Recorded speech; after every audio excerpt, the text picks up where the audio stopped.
Distinguidos amigos de Canal Universitario, tengan ustedes muy buenos días.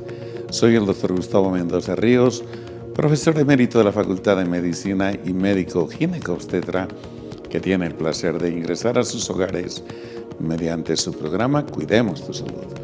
Programa que, como ustedes bien saben, está patrocinado por la Facultad de Medicina de la UMS. Facultad además que está en pos de su 6ª acreditación. Hoy hemos de hablar de un tema muy importante. Nos hemos de referir a la muerte súbita en el deporte. Y es a propósito de un caso recientemente ocurrido en semanas pasadas en la ciudad de Santa Cruz, donde un deportista del fútbol infortunadamente murió en el campo deportivo de un club de la región. Se ha hablado mucho sobre el tema y nosotros hemos de intentar dilucidar algunos aspectos importantes al respecto. Para ello, hemos invitado a un distinguido profesor, el doctor Saúl Pantoja Bacaflor, quien es médico, especialista en anatomía patológica, pero además es patólogo forense.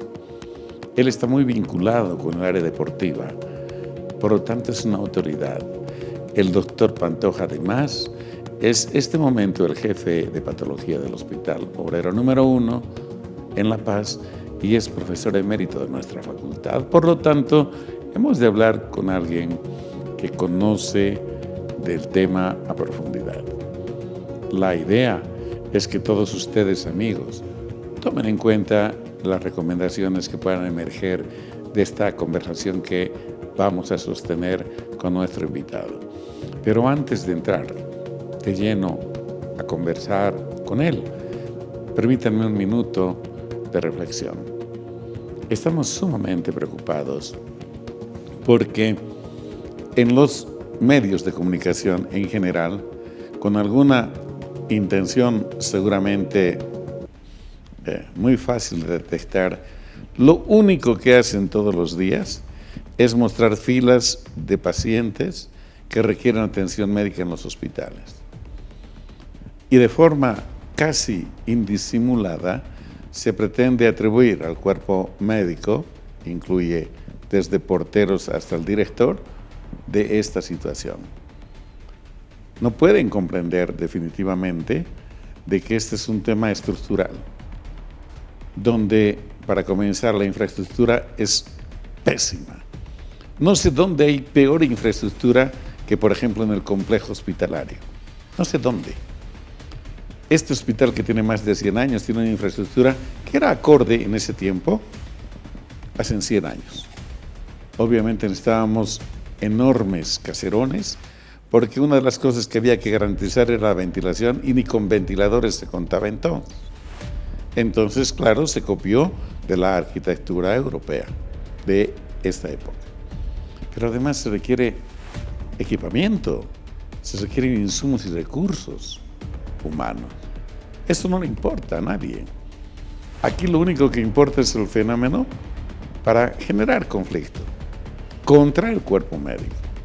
Es decir, da la impresión que el cuerpo médico no contribuye efectivamente con la salud del país. Quienes no contribuyen nada son los que no entienden nada de medicina y dirigen las instituciones.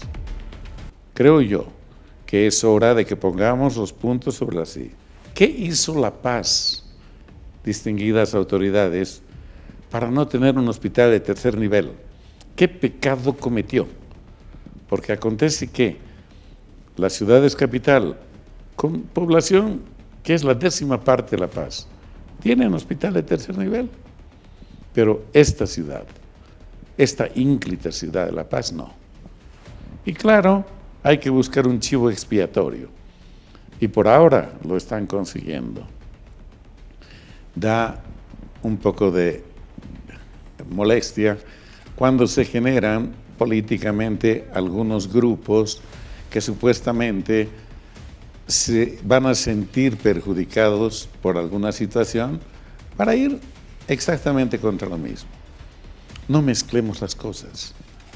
Cuando nosotros protestamos acá, ya no solo reclamamos, es porque esta ciudad, su población, debe ser tratada dignamente en el campo de la salud. Queremos un hospital de tercer nivel, lo demandamos desde acá. Ojalá tengamos eco en toda la población, porque este tema de político no tiene absolutamente nada. Digo de político partidario. Dicho esto, amigos, permítanme ir al sector de la Facultad de Medicina Informa.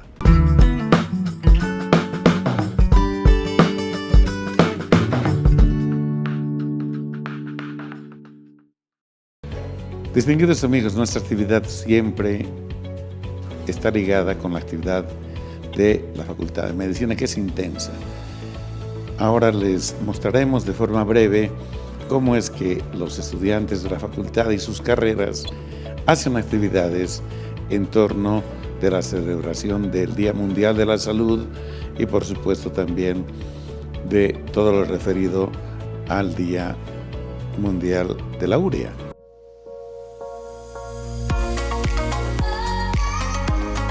Festival de la Urea se realiza año tras año. Es una actividad académica de la materia de patología clínica. Esta actividad realizan los estudiantes con la motivación para que puedan aprender mejor todo lo que es este ciclo y también la creatividad que ellos ponen con el esfuerzo que hacen, y así podemos motivar para que ellos estudien mejor y tengan más capacidad para poder aprender. En realidad nosotros somos aves de paso en la dirección, sin embargo la actividad que hace cada cátedra es importante. En este aspecto la licenciada Marlene Suxo, en la materia de patología clínica, hace una actividad interactiva con los estudiantes para mejorar la enseñanza, la orientación y que lleguen a entender cómo es en realidad la formación de ciertos tóxicos en el organismo y cómo el organismo, ¿no es cierto?, elimina estos tóxicos del mismo, y además de esa manera poder entender la patología que se puede producir cuando se está presente este tipo de alteraciones, y el laboratorio cómo determinar este tipo de alteraciones para ser corregidos por parte del médico. O sea, es una actividad interactiva que hacen los estudiantes para la comprensión mejor de la materia. Amoníaco forma carbamifosfato, se encuentra con la ornitina y forma citrulina. La citrulina quiere ir a pasear, va al citosol, va al citosol. La citrulina pasea en el citosol, ve al aspartamo y dice: no te veo hace rato. De la mano forman alginato, así son los amigos, así son los amigos. Desde Damas y caballeros, hemos venido desde muy lejos para traerles algo interesante, algo diferente. Vinimos a romper el aburrimiento de aprender. Con ustedes, el Parque Divertiuria. Tenemos distintos juegos y muchos premios para todos ustedes, porque queremos premiarlos, queremos que tengan dulces, chocolates, pipocas, todo para ustedes. Tenemos diferentes juegos, con ustedes la ruleta. También tenemos el circo de la Urea. Y por último, pero no menos importante, tenemos el Camino a la Urea. Es un honor ser parte de este equipo tan maravilloso que es Laboratorio Clínico, de esta cátedra que es Patología Clínica, y todo el conjunto de los compañeros y futuros colegas. Realmente el esfuerzo se nota, ¿no? Es grandioso poder ver que cada uno ingenie una forma de enseñar a la población, y esto va a salir. Esto no solamente se va a quedar aquí, esto se está incubando y va a salir a la sociedad, a la población, que es la que necesita aprender sobre muchos aspectos, y esta es una buena forma de aprender. Agradecidos con su visita. Ra para la facultad. R4. El ciclo del urea o ciclo de la ornitina, Ram Medicina lo desglosa de manera fina. Un ciclo que en el hígado se da nomás en los hepatocitos, mitocondrias y en el citoplasma. Con solo 5 pasos para el ciclo entero. Y en la matriz mitocondrial donde se dan los 2 primeros. Y en el citosol se desarrolla el resto con la reacción más importante de esto inicial. El CO2 más el amonio entran en contacto. Reacción para formar carbamoil fosfato. ¿Y cómo sucedió? ¿Cómo pasa? Por esa enzima carbamoil fosfato sintetasa.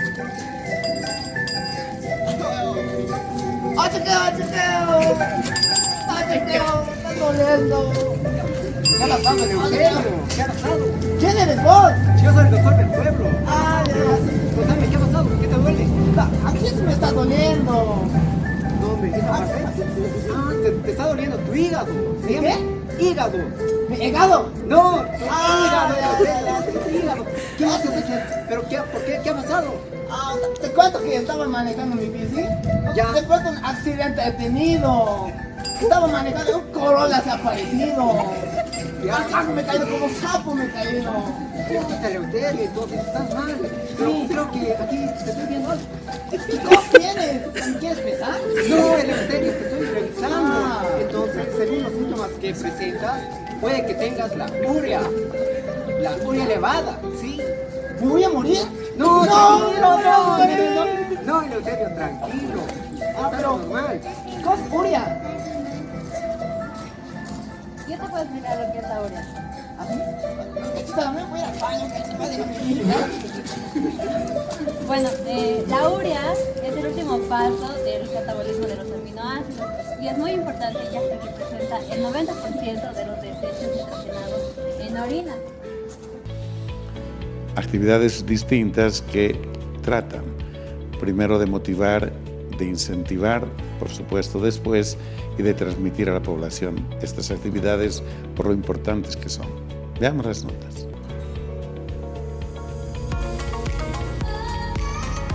Sin duda que actos como este de relevar la excelencia y el trabajo de los profesores y de los estudiantes es muy importante. Y en vista de un acto académico de esta naturaleza que debería ser un reflejo para todos. 7 de abril, Día Mundial de la Salud, el Departamento Facultativo de Salud Pública presente en esta Feria Dominical de 1000 colores con una actividad conmemorando este Día Mundial de la Salud. Tenemos, como ya lo hemos venido realizando por muchos años, diversas actividades para este día, entre ellas actividades de educación dirigidas a la población en general.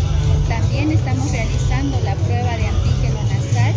Nuestros estudiantes han sido capacitados en estas actividades y la población que así lo desee está siendo sometida a esta prueba para determinar si en este momento es o no portador de los antígenos para la COVID-19, ¿no? Por otra parte, tenemos a nuestros estudiantes que han elaborado un cuadro conmemorativo para este día y la población que así lo desee puede realizarse las fotografías correspondientes con este cuadro conmemorativo.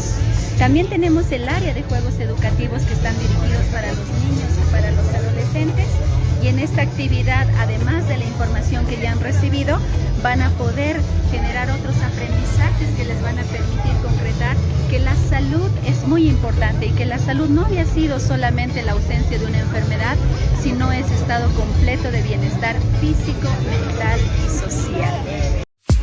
Estás viendo Cuidemos tu Salud.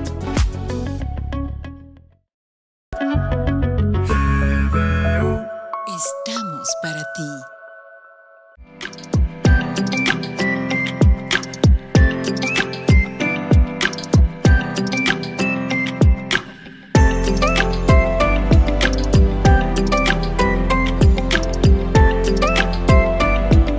Pero muchos de ustedes se preguntarán, ¿para qué reacreditar? ¿Qué es lo que significa todo este proceso? Significa que los títulos que nosotros les otorgamos como universidad tengan valor inicialmente en el Mercosur. Es decir, que todos los países de la región andina, más el Brasil, Paraguay, Argentina, Chile, Perú, Colombia, Ecuador y Venezuela puedan reconocer nuestros diplomas sin necesidad de trámites como se hace con otros países. Por eso, si nosotros no logramos la 6ª acreditación, perderíamos esa condición y quien se va a ver afectado es el estudiante. Y recuerden que estos procesos se dan cada 5 o 6 años. Es decir, que ustedes, alumnos que acaban de ingresar a la carrera en el 2024, cuando concluyan tienen que estar acreditados y obviamente los cursos superiores mucho más. Eso va a exigir de todos nosotros, autoridades, docentes y estudiantes, un gran trabajo, un gran compromiso para superar las deficiencias que tenemos para llegar, les decía, fortalecidos a mayo del 2025.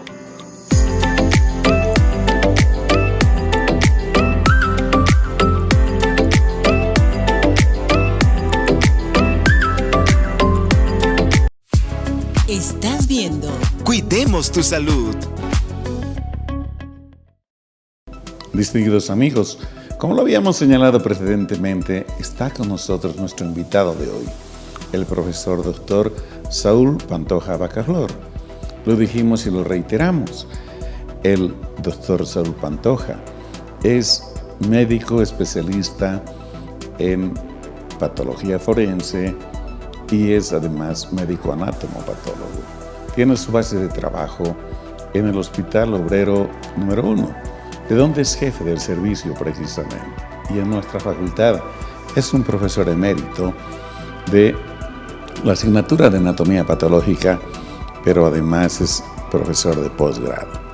Entonces hemos de hablar con una autoridad y vamos a intentar dilucidar de alguna manera el tema que nos ocupa hoy, el de la muerte súbita en deportistas. Pero antes de seguir hablando del tema, permítanme saludar y presentarles a nuestro invitado, el doctor Saúl Pantoja. Saúl, muy buenos días. Muchas gracias por aceptar nuestra invitación. Buenos días, Gustavo. Mira, para mí una satisfacción otra vez volver al canal. Es de nuestra alma mater y bueno, tocar un tema sumamente interesante porque pues hemos intentado, difundir un poco. Nosotros, aparte de ver los casos, lo que queremos es precisamente divulgar información sanitaria para que logremos uno de los objetivos en nuestra hermosa carrera es justamente el de prevenir, ¿no? Y creo que en este tema es pues apasionante el hecho de la muerte súbita justamente en las personas que hacen deporte, que es lo que nosotros como médicos incentivamos, este buen hábito de que debemos de realizar ejercicios, porque sabemos que si no lo hacemos, pues hay muchos problemas en cuanto a la salud. En cambio, si uno adquiere el hábito de hacer deporte, ambos hemos participado en muchas selecciones de nuestra querida facultad y hemos tenido galardones muy satisfactorios contigo. Creo que podemos valorar el hecho de que el deporte definitivamente da salud. Y entonces es en ese sentido que para mí es una satisfacción tocarlo el tema y qué mejor en nuestro canal. Gracias, Saúl. Comparto plenamente tus conceptos. El deporte es salud. Sin embargo, infortunadamente, el motivo de esta conversación, infortunadamente, es el caso de la muerte súbita de un deportista colombiano que ocurrió en la ciudad de Santa Cruz hace pocas semanas. El mencionado deportista estuvo realizando su actividad y de pronto y de forma súbita perdió el conocimiento y falleció pocos minutos después. La noticia fue difundida ampliamente, pero solo hasta dar el dato de la muerte. Infortunadamente ahí acabó, al parecer, el problema, pero la gente, especialmente la encargada del deporte, parece que no ha comprendido que apenas ese es la punta del iceberg. Y precisamente ese es el motivo por el que estamos iniciando esta conversación con nuestro invitado de hoy. Para entrar en contexto, Saúl, de hecho se producen fallecimientos súbitos en deportistas en el mundo en general, pero hay países donde tienen de mejor manera establecidas sus estadísticas y nos pueden mostrar, ¿no es cierto?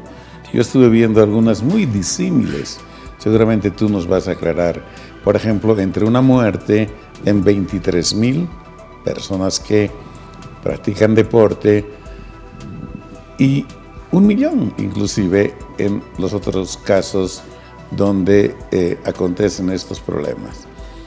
Hay cifras todavía mucho mayores y tienen que ver, no hay duda ninguna, con el desarrollo de la ciencia médica.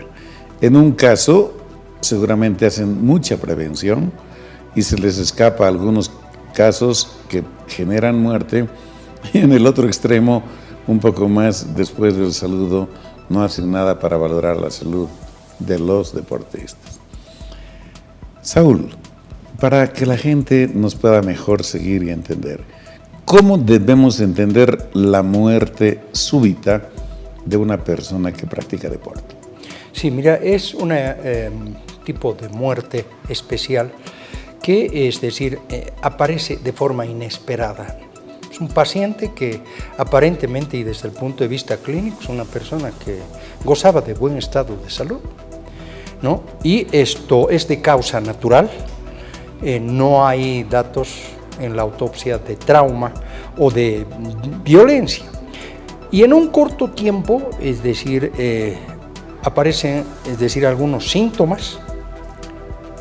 Especialmente, bueno, hay algunos que son estrictos y dicen de la primera hora, desde que comenzó algún síntoma, que puede ser desde un desmayo, puede ser, es decir, una pérdida de conciencia, o en algunos casos viene hasta algunas convulsiones. Pero es una hora aproximadamente la que se calcula. Algunos dicen hasta 6 horas, entraría dentro de este concepto. Pero, es decir, lo dramático aquí es que justamente una persona que está haciendo deporte de la manera normal, como por ejemplo ha ocurrido con este Guillermo Beltrán, justamente se desvanece y pues lo llevan a un vehículo, tal vez el lugar menos apropiado, y anda un masaje cardíaco. Lamentablemente parece que no era un lugar rígido, que es lo que se aconseja, para que haya una buena presión. Y como dices, lamentablemente él fallece, pero contextualizando un poco más y viendo lo del caso que justamente es el que me motiva, no se ha hecho autopsia. ¿Podemos hacer alguna clasificación?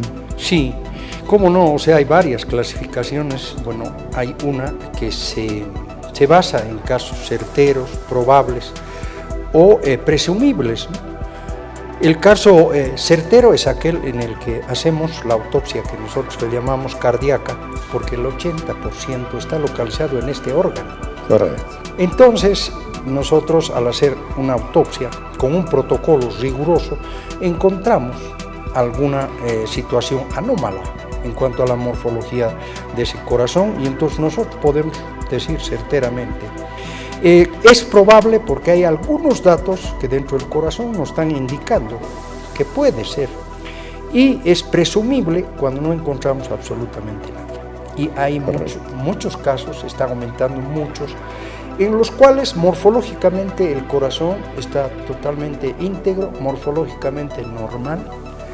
Y aquí entramos en un campo muy interesante que en esta última época se ha investigado mucho, y son las famosas canalopatías. Correcto. Que has debido escuchar, y que son los canales iónicos que se encuentran en el miocardio. ¿Qué hacen? Es el hecho de transportar algunos electrolitos, entre ellos el sodio, el potasio y el calcio, como que hay síndromes específicos, pero mira qué tal interesante, son genéticos. Entonces, tu corazón no se altera morfológicamente, pero aquí ya entra la química forense, que es donde vamos a poder nosotros hacer un estudio genético. Correcto. Entonces, sería esos casos en los cuales no encontramos nada patológico y sí nos llama la atención cuál es la causa, ¿no? Pero esa es una de las clasificaciones. La que se está manejando actualmente es los 35 años, sirve como un límite. Los de encima de los 35, es impresionante la cantidad de casos de personas que practican el deporte, pero que han tenido una mala dieta, esclerosis. Correcto. O la coronariopatía isquémica es la que predomina en un 80%, es impresionante. Pero es decir, hay que tener mucho cuidado. En otros países eso te controlan y te dicen, sí señor, usted puede hacer esfuerzos físicos desmedidos, o por el contrario, ¿no? Entonces, ese es el grupo mayoritario, pero por debajo de los 35, como ya te comuniqué, es decir, o te comenté, este es el grupo en el cual tiene un impacto social muy alto, ya que en una persona joven, al querer alcanzar a veces carreras muy fuertes, o en el fútbol, por ejemplo, el hecho de correr y no haberse hecho un examen del corazón, es gente que tiene estas enfermedades que son congénitas y que justamente son las que nos llaman mucho la atención en una gente joven, porque es en los menores de 35 y mayores de 35, intentando dar una clasificación. Después hay anomalías aórticas por estenosis, puede ser también una ruptura o inclusive una disección, el prolapso de la mitral, de la válvula, y también inclusive, como comentábamos extra micrófono, el accidente cerebrovascular, que tiene que ver tanto con el corazón y con la conciencia, ¿no? Son esas las patologías, sin descontar esto de las canalopatías, que la verdad que serán unos 30 años que recién se han empezado a estudiar y que solamente, es decir, llegamos a esa conclusión después de haber hecho muchos exámenes, correcto, especialmente en genética forense, y que permiten poder llegar a esa conclusión. Esas serían las principales patologías en las cuales se puede encontrar. Correcto. Saúl, vamos a hablar enseguida de más bien las causas que provocan muerte en menores de 35 años.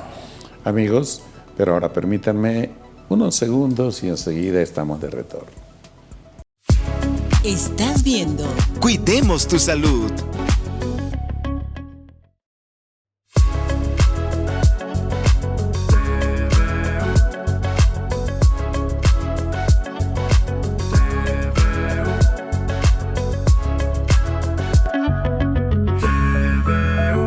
Estamos para ti.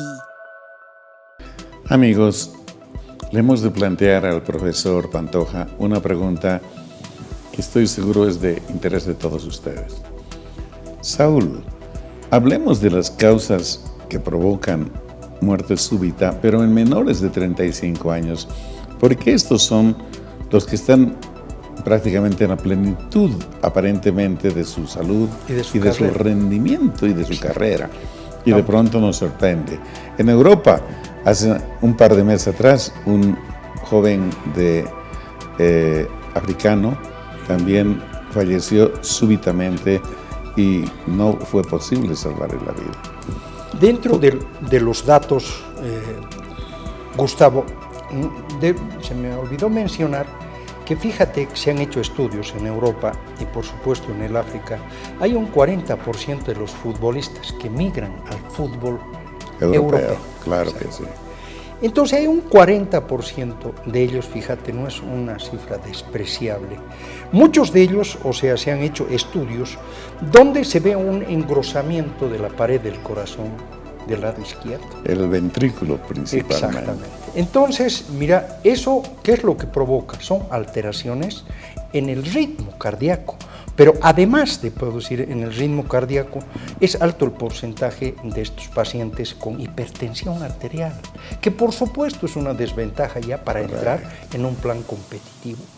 Entonces, justamente ahí es donde se ha hecho estudios y donde se ha visto que dentro de las patologías o enfermedades que atacan el corazón de estos que mueren antes de los 35 años, perdón, hay un 36% que se habla de las miocardiopatías,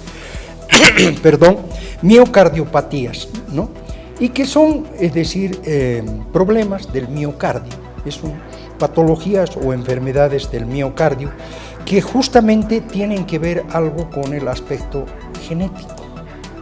De acuerdo. Entonces, se habla de la hipertrófica, después hay una congestiva, que son las enfermedades, imagínate, cada 136 serían las enfermedades de este tipo. Entre las anomalías congénitas en cuanto a la morfología o el aspecto anatómico de las arterias coronarias, se ha visto nada despreciable tampoco, 19% de ellas que desembocan o emergen incorrectamente. Entonces, eso produce una serie de alteraciones y de necrosis focales en el corazón, porque si no hay una buena irrigación, eso significa llegada de nutrientes elementales como es el oxígeno, como es la glucosa. Entonces, lógicamente, esas células cardíacas en muy temprana edad llegan a necrosarse y a morir. Entonces, esto de las anomalías congénitas de las coronarias es también un aspecto a considerar dentro de esto. Por eso mismo que dentro de la autopsia que se hace del corazón, las arterias coronarias, es decir, es un punto aparte.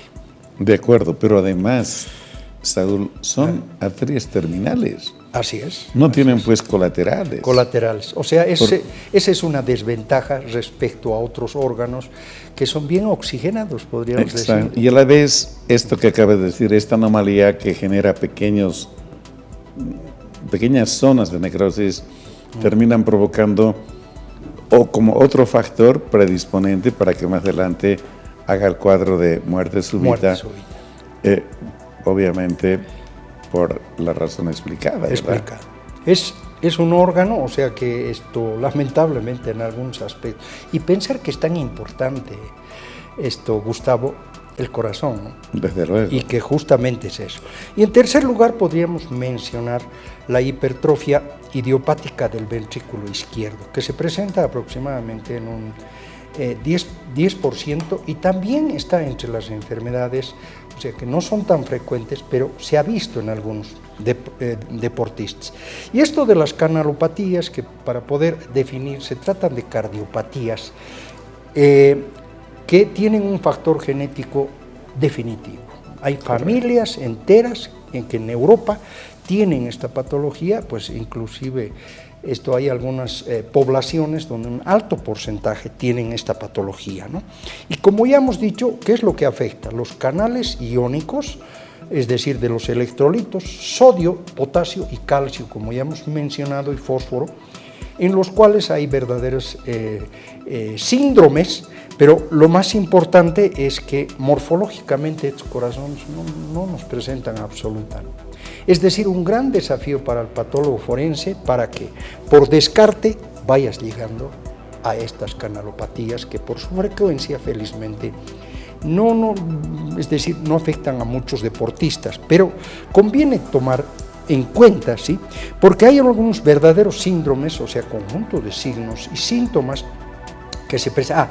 Y la alteración al corazón directamente, es decir, nos va a afectar en el ritmo cardíaco, que por supuesto ese corazón, que es puro músculo casi, entonces ya empieza a fallar. Correcto. Entonces, si tú aplicas, es decir, las maniobras de resucitación, por ejemplo, logras en muchos casos la reversión, claro. Exactamente, que es lo que se quiere. Por ejemplo, hay el síndrome del QT largo. QT es una parte, cuando nosotros hacemos un electrocardiograma, claro, para ubicar a nuestra amable audiencia y televidencia, el QT largo, nos referimos a que hay un fragmento en ese registro eléctrico del corazón, ese QT es demasiado largo y ya nos llama la atención. Hay otro que se llama el síndrome de Brugada, es por un médico que se ha ocupado de estudiar este síndrome. Lo mismo, el anterior que hemos nombrado QT largo afecta el potasio, en este de Brugada afecta el sodio y hay una taquicardia ventricular polimórfica catecolamininérgica. Esto afecta concretamente al calcio. Entonces, estas tres entidades, que son las más frecuentes dentro de lo que hablamos de las canalopatías, Son patologías que cada vez están tomando más campo en lo de la investigación, ya que esto no siempre se les ocurre a mis colegas hacer un examen genético. Como te digo, por descarte tenemos que llegar a las canalopatías, que son enfermedades que felizmente por su frecuencia no son tan llamativas, pero que se están haciendo estudios, ¿no? Y correcto, eso sería lo que podría yo decirte dentro de la etiología de estas enfermedades. Adicionalmente, Saúl, amigos, también pues hay otros factores que contribuyen. La gente dice son epigenéticos. Factores de la relación que el deportista lleva con su entorno. Tiene que ver, por ejemplo, con el consumo de anabólicos. Se ha visto, Saúl, que gente que ha abusado de estas sustancias que son prohibidas porque son prácticamente formas de doparse. En los antidoping esto detectan y hay muertes súbitas en gente muy joven que se exige demasiado y consume. La dieta es otro problema sumamente importante, ya vamos a hablar de ello en su momento, y otras condiciones, ¿no es cierto?, de vida que tienen que ver siempre con el consumo de sustancias nocivas. Por ejemplo, el uso de la cocaína, definitivamente cardiotóxica por donde se la vea, ¿no es cierto? Y otras drogas de este mismo tipo, el alcohol, que el alcohol se ha naturalizado. Una cosa es ser bebedor social o eventual y otra cosa es pegarle cotidianamente. En fin, estos estilos de vida también contribuyen, Saúl, a la aparición de este tipo de problemas, pero la gente no sabe. El deportista piensa que al hacer deporte intensivo es invulnerable, casi Superman, respecto de todo lo demás que le rodea.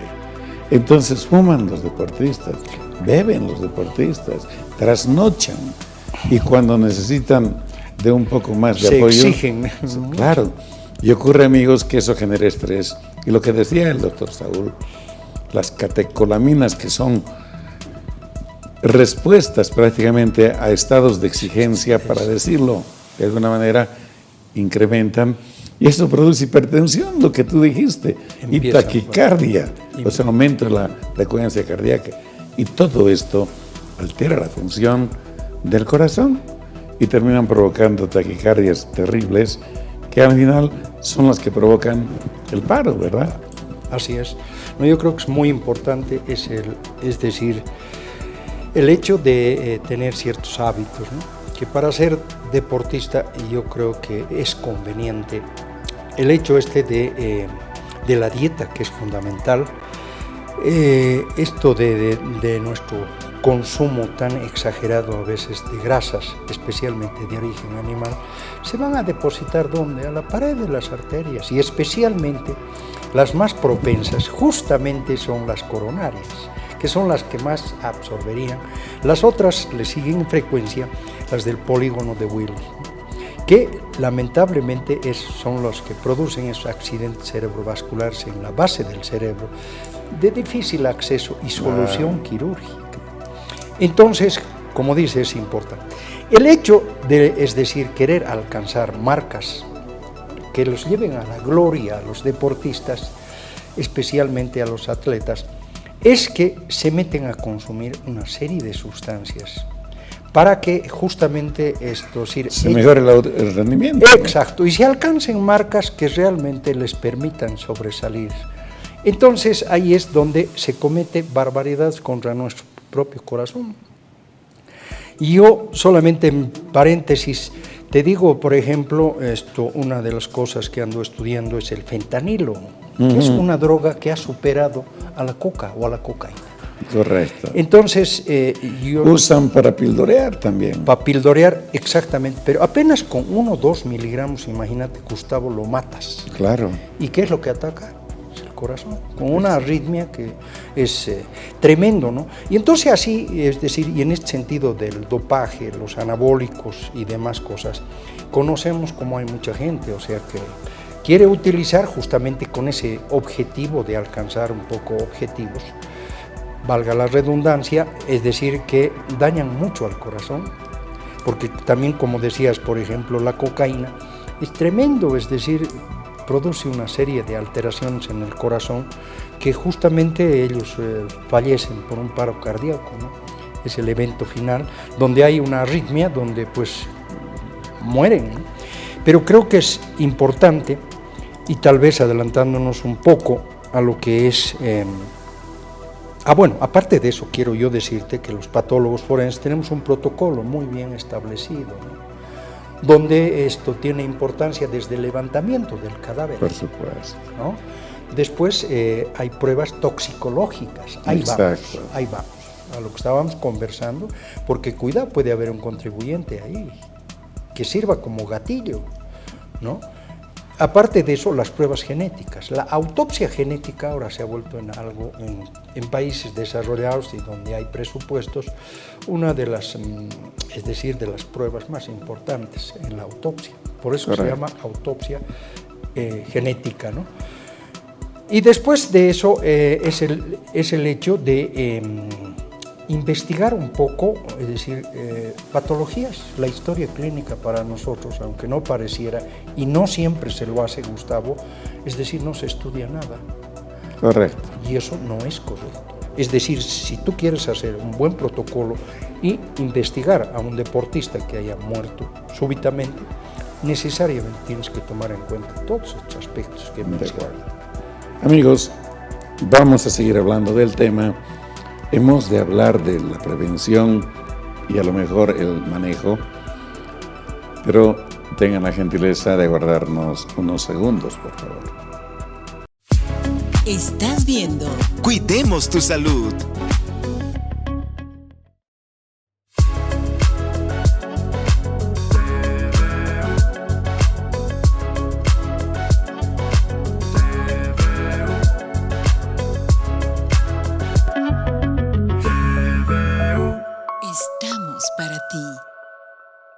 Distinguidos amigos, ahora vamos a compartir con el profesor Saúl Pantoja un aspecto que es vital: cómo prevenir estos eventos. Podríamos empezar hablando de cómo tratarlos, pero fíjense ustedes, una de las cosas que se necesita para atender inmediatamente es tener al menos un desfibrilador. Por lo tanto, si no se tiene, ahí se acabó la conversación. Entonces, hablemos de la prevención, Saúl. Un deportista, en cualquier deporte que se haga, en el fútbol, en este caso motivo de nuestra conversación, para ingresar a hacer en el club esta práctica, debe conocer varios aspectos de la salud que debe mantener un deportista, ¿verdad? El hecho también de explicar las acciones nocivas de una serie de, ya sea de alimentos, de bebidas y de hábitos, como por ejemplo has mencionado, solamente el hecho de fumar es un hábito pésimo. ¿Por qué? Porque acelera la aterosclerosis, está comprobado.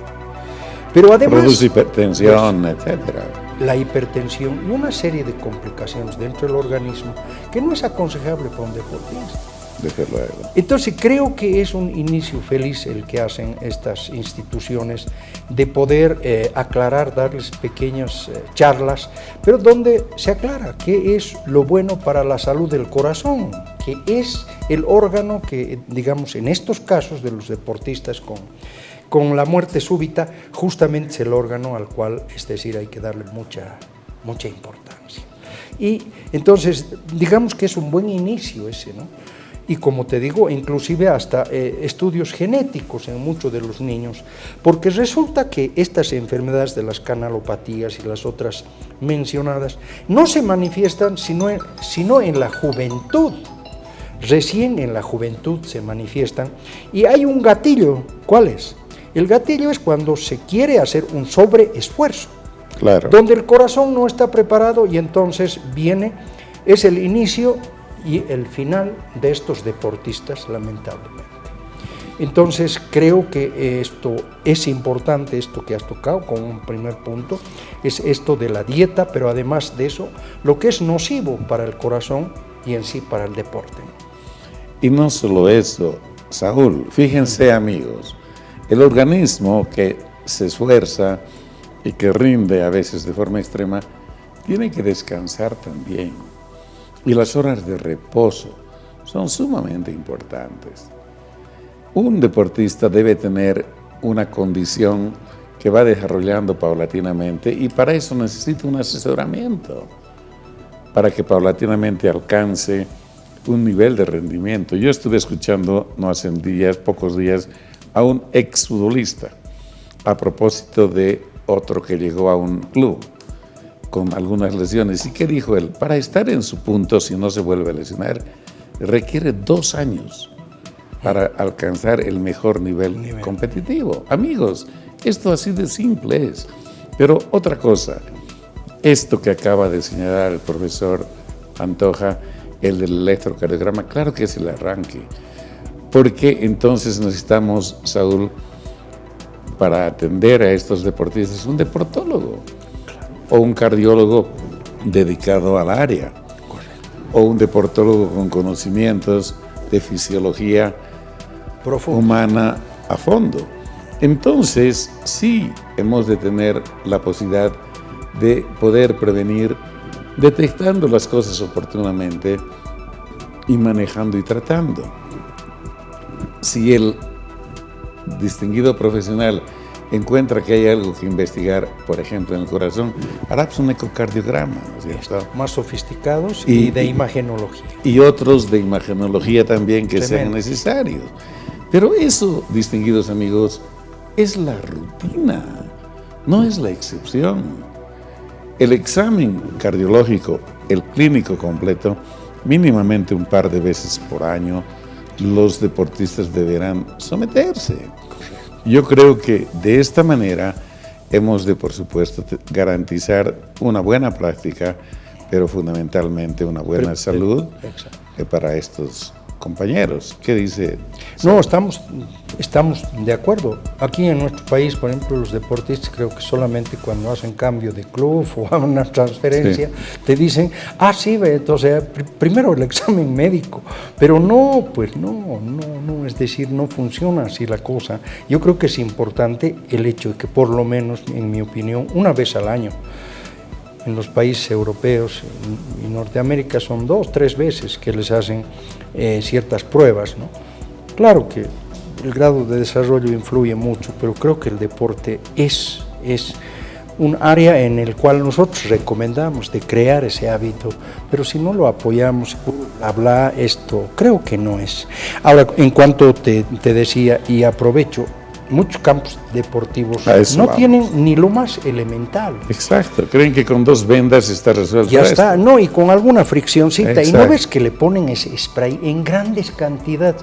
Eso no se va a absorber tan rápido. Ellos piensan que con eso ya se arregló, y no es cierto. Es decir, es una situación en la cual creo que aparatosa un poco para impresionar. Qué bárbaros es kinesiólogos, ¿no? Mira a ver cómo van a calmar el dolor que ha sido una señora patada. Pero es decir, esto de los exámenes médicos me parece una necesidad. Y lo imprescindible, es decir, lo ideal más bien diré, es un aparato que pueda revertir esa arritmia. Claro que sí. Es decir, ninguno, no sé, por lo menos yo no he visto que nos muestren, por ejemplo, en el estadio Hernán Siles, que es el más grande de La Paz y famoso internacionalmente, pues no sé si lo tendrán, pero es decir, quisiéramos aconsejar desde aquí que en muchos casos se puede revertir estos paros o alteraciones del ritmo. ¿Eso da tiempo a qué? A que lleguemos a un hospital. En terapia intensiva lo salvamos con seguridad. Pero si ni siquiera se tiene, como decía yo, un AMBU, que es un aparato que sirve para dar aire y que se pueda respirar un poco con normalidad. No, ni siquiera eso se tiene, y en este estadio de un club cruceño justamente es lo que ha ocurrido, ¿no? Correcto, amigos. Lo que acaba de señalar el profesor Saúl Pantoja es lo elemental. nosotros vemos como extraordinario. No puede haber un campo donde se practique deporte que no haya, entre otras cosas, oxígeno para primeros auxilios, capacidad de intubar a un deportista y un desfibrilador. Casi el 80% de las personas que mueren en los campos deportivos hacen arritmias, es decir, el corazón empieza a perder el ritmo, se acelera terriblemente y hace paro. Con el desfibrilador se revierte este problema y con eso nos da tiempo para hacer otras medidas. No voy a hablar de fármacos, pero también debiera el deportólogo, el médico a cargo, tener los de primeros auxilios para este tipo de eventos. Eso es lo normal y en cualquier campo deportivo debiera haber aquello. Saúl, este tema, más de apasionante e importante, es de actualidad y va a seguir siendo. Y ojalá en una siguiente vez podamos todavía abordar otros aspectos que hemos dejado en el tintero por el tiempo. Quiero agradecerte por la gentileza que tuviste de compartir tu experticia con nosotros y comprometerte para que en una siguiente vez hablemos de este tema más abundantemente y de otros de tu especialidad. Tu despedida, por favor. Muchísimas gracias, Gustavo. Para mí una inmensa satisfacción. Mira, son temas tan importantes que otros que debían preocuparse de esto, la verdad que ni siquiera se han mosqueado. Porque yo he visto, mira, o sea, aquí era imprescindible, como te reitero, hacer una autopsia, investigar. No por en sí, ya la persona ha fallecido, pero mira su descendencia. Seguramente en Colombia, que tienen una medicina forense más adelantada, seguramente intentarán hacer algo si es que los tejidos así lo permiten, pero ojalá que a alguien se le ocurra, pues porque realmente, o sea, su descendencia de este jugador de fútbol es lo trágico, pueden padecer de esto. Es un tema sumamente apasionante, la toxicología forense también te quiero contar que es muy importante, estamos entrando dentro de esa área, también dentro del módulo que yo imparto a mis alumnos en la maestría y que cada vez va adquiriendo mucha importancia. ¿Por qué? Porque es un tema que no lo tocan habitualmente y si es bueno en ese tu plan que tú tienes o objetivo de informar, es creo que muy importante. Te agradezco muchísimo y sabes que estoy a tus órdenes, mi estimado Gustavo. Gracias. Distinguidos amigos, ahora permítanme ir al sector Avances en Medicina.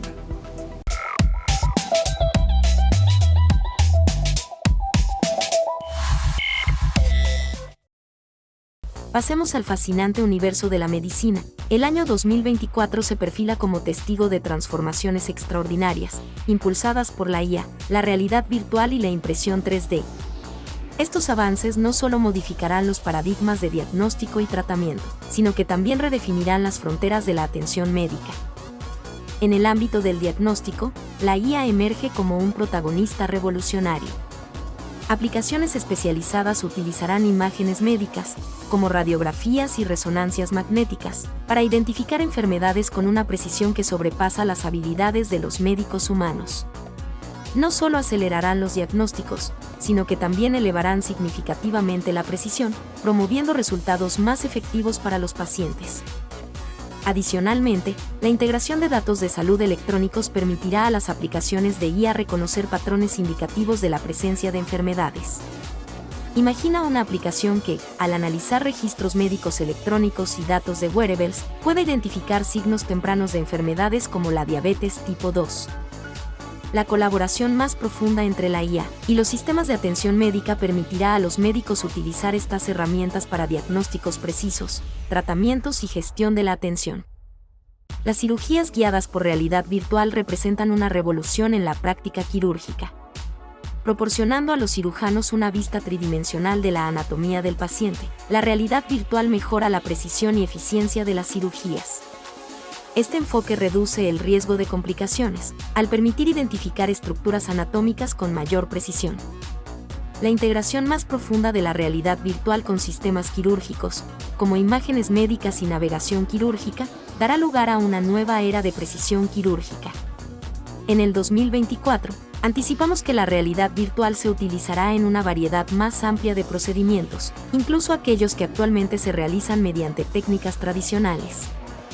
La impresión 3D de órganos y tejidos alcanzará nuevas alturas en 2024. Con métodos más precisos y funcionales, esta tecnología promete personalizar órganos y tejidos para trasplantes. La impresión de células madre y materiales a medida será fundamental para lograr avances significativos.